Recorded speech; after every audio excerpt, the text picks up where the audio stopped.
안녕하십니까, 박사호입니다. 이번엔 미국이 왜 중국의 숨통을 조이고 있는지를 설명드리겠습니다. 무역 마찰, 무역 전쟁 이런 단어로는 선뜻 이해가 되지 않습니다. 더 근본적인 이유가 있습니다. 미국은 중국 같은 나라가 패권을 쥐어서는 안 된다는 결심을 하고 있습니다. 지금 보시는 화면은 1950, 60, 70년대 마오 시대 화면인데요. 당시 중국은 대약진운동, 문화대혁명으로 자기 동포 수백만, 수천만 명을 학살하고 숙청했습니다. 하지만 적어도 다른 나라에 피해는 주지 않았습니다. 당시 중국이 UN 가입국도 아니었고 WTO 회원국도 아니었습니다. 하지만 지금은 다릅니다. 최근 중국의 과학기술이 어느 정도 경지에 오른 것은 세계 시스템에 들어왔기 때문인데요. 이런 일도 하고 있습니다. 위험한 과학기술이라고 해서 허젠쿠이라는 사람입니다. 왼쪽에 있는 사람이 중국의 생명과학자인데 작년에 인간 배아의 유전자를 편집한 아이를 처음으로 탄생시켰습니다. 이거 굉장히 무시무시한 일입니다. 맞춤형 인간을 만들어낼 수 있다는 얘기인데요. 공상과학 영화에서나 나오는 어떤 전체주의 국가에 충성하는 인간을 만들어낼 수도 있다는 얘기입니다. 상당히 무시무시한 이야기고 종교적, 윤리적 논쟁도 충분히 가능한 얘기라서 미국인들은 굉장히 충격을 받았습니다.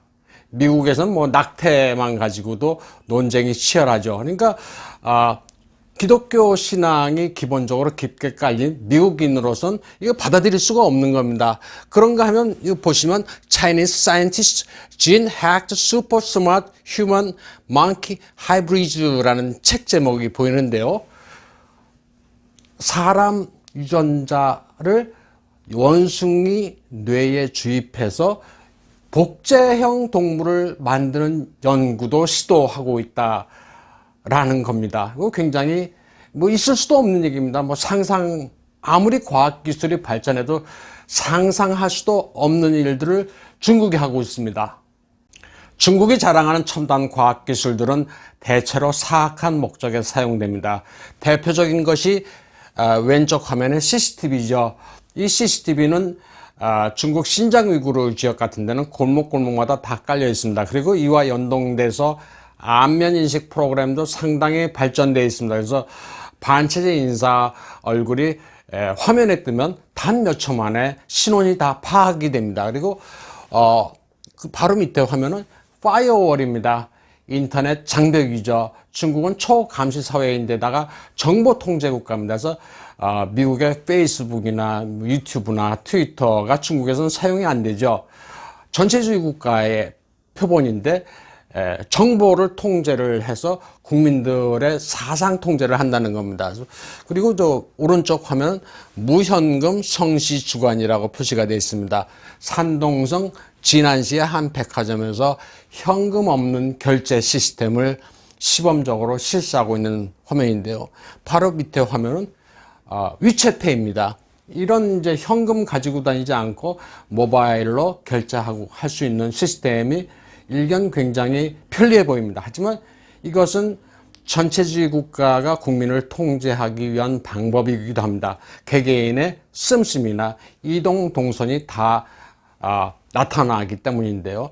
고원구가 얘기한 어느 날 임민폐가 갑자기 휴지조각이 돼버릴 수 있다는 것은 화폐 개혁을 할 수도 있다는 얘기로도 들리지만 어느 날 갑자기 중국 당국이 미친 척하고 이 시스템을 도입하는 게 아니냐라는 우려 섞인 분석으로도 해석이 됩니다.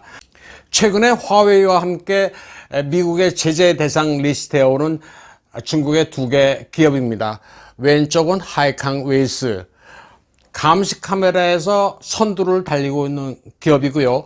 오른쪽은 저장 따화라고 해서 안면 인식 프로그램의 선두주자입니다. 신장 위구르 지역 주민들을 탄압하는 데 주역입니다. 화웨이 CEO 런정페입니다. 이 사람은 이전에 이런 말을 한 적이 있습니다. 기술 원천은 사거나 훔치거나 해도 된다. 단 제품은 밤을 새워서라도 개발해야 된다. 그래서 이 사람은 제품 개발자에게 포상을 확실히 합니다. 그런데 미국의 화웨이 공격이 이렇게 빠를 줄은 예상을 못했다고 합니다. 앞으로 2년 후에나 공격이 닥칠 것으로 예상했었습니다. 자, 왼쪽 화면은 러시아 블라디미르 푸틴 대통령의 대통령 취임식입니다. 러시아 자르의 대관식을 연상시키는 굉장히 위험이 있는 그런 장면이고요.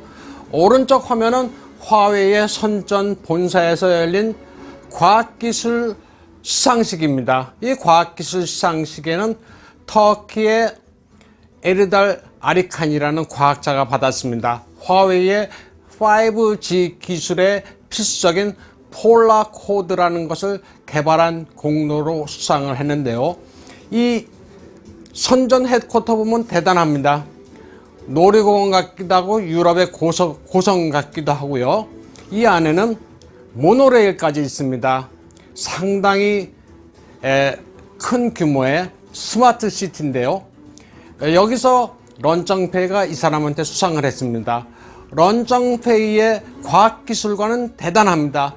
기초과학기술과 교육의 중요성을 아는 사람입니다.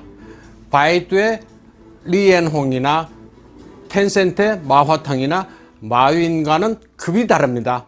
그래서 세계적인 과학기술자를 양성을 해서 중국의 세계 정복에 이바지하자라고 해서 만든 계획이 천인계획이라는 겁니다. 그래서 천인계획은 중국 제조 2025와도 비슷하면서 또 다릅니다. 중국 제조 2025는 잘 아실 겁니다. 2025년까지 중국이 전반적인 산업에서 선도적인 위치를 차지해야 된다는 거고요. 그보다 더 상위 개념이 천인계획입니다. 노벨상 반열에 오를 만한 수준의 과학자 1000명은 양성을 해야지 중국이 세계를 제패할 수 있다라는 그런 개념인데요. 이 두 개념의 창시자는 장저민과 그의 아들 장맨헝입니다. 둘 다 이공계 출신이죠. 그래서 이공계가 얼마나 중요한지를 알고 있습니다. 그래서 지금 미국과 분쟁 중이고 미국이 지금 중국의 과학기술을 찍어 누르려고 하는데 이거 큰일 났다. 빨리 미국과 협상을 하든지 타협을 해야 된다라고 하는 일파를 자오지파이라고 합니다. 야, 이거 큰일 났다 이런 뜻인데요. 여기 해당되는 사람들이 장저민 부자하고 바이두의 리엔홍 그리고 텐센트의 마화탕 같은 사람들입니다. 그 반대편에 서 있는 사람이 시진핑입니다. 시진핑이고 오른쪽 사진이 그의 신복인 리짠수인데요. 이 사람들을 칭하기로 우소외 따블야오파이라고 합니다. 공식적인 명칭은 아닙니다만 대체적인 해석은 이렇습니다. 우소외는 괜찮아, no problem이고 따블야오는 별거 아니야, 큰 거 아니야 라고 하는 뭐 그런 뜻인데요. 혁명 정신으로 돌파하자라는 게 시진핑입니다. 그래서 지금 마오 시대로 돌아가고 있죠.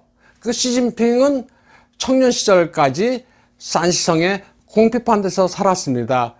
전기도 안 들어오고 수돗물도 안 들어오는데 지금 중국인민들은 풍족하게 살고 있다. 자동차도 있고 아파트도 있고 먹을 거 부족하지 않다. 이거 부족하지 않으니까 혁명 정신으로 정면 돌파하자라는 게 시진핑의 지금 정신 상태입니다. 중국을 기어코 손 봐야 되겠다라는 트럼프 행정부의 결심은 계속되고 있습니다. 얼마 전에 스티브 배너는 이렇게 얘기했습니다. 행정명령이 무역협정 달성보다 10배는 중요하다. 무역협정 달성돼서 중국과 사이좋게 지내는 것보다 이참에 중국의 버릇을 고치자는 뜻이죠. 그러면서 현재 중국은 1930년대 독일과 비슷하다고 그랬습니다. 나치 독일이 일어났을 때 국수주의 바람이 불었는데 지금 중국이 그렇다는 겁니다. 중국이 지금 마오 시대로 회귀하고 있죠. 그러면서 미국의 다음 조치는 뭐냐? 미국 시장에 상장된 중국 기업들을 내쫓는 거다라고 말했습니다. 상당히 흥미롭습니다. 오늘은 여기까지 하겠습니다. 감사합니다.